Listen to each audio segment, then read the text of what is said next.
మాతృదేవతాభ్యే నమః, పితృదేవతాభ్యే నమః.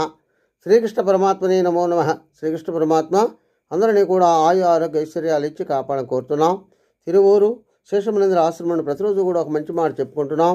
ఈ రోజున శ్రీ భగవద్గీతలోని 8వ అధ్యాయం నుండి 14, 15, 16 శ్లోకాల యొక్క భావాన్ని విశ్లేషణ ఇచ్చుకుందాం. అవి ఏమని చెప్తున్నాయంటే, అనన్యచేతాస్తతం యో మాం స్మరతి నిత్యతః తస్యాహం సులభః పార్థ నిత్యయుక్తస్య యోగినః అని తెలియజేస్తుంది. అంటే ఏమిటంటే, సాధకుడైన అర్జునుడికి ఎవరైతే మరో ఆలోచన లేకుండా అవిచ్ఛిన్నంగా సుదీర్ఘంగా పరమాత్మ అయిన నన్నే స్మరిస్తూ ఉంటారో అలాంటి నిత్యయోగికి నేను సులభంగా లభ్యమవుతాను అని తెలియజేస్తుంది. అదేవిధంగా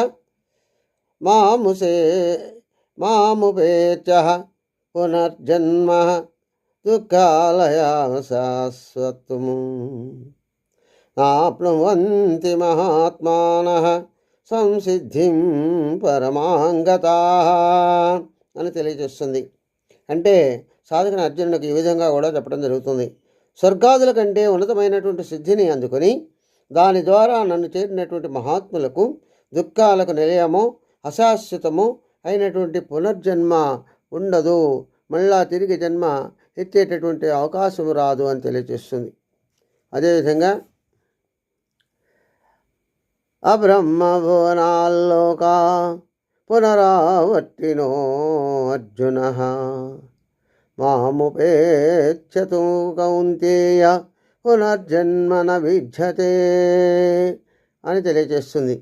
అంటే సాధకుని అర్జునుకు, అర్జున, బ్రహ్మలోకం దాకా ఉండేటటువంటి లోకాలన్నిటికీ పునరావృతి ఉంటుంది.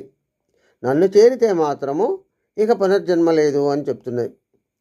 అంటే ఇహలోకములో సుఖాల కోసం వెంపర్లాడేటటువంటి సాధన చేసేటువంటి వారందరికీ కూడా సాధనా ఫలితం ఉంటుంది, కానీ అది బ్రహ్మలోకం దాకా రాదు.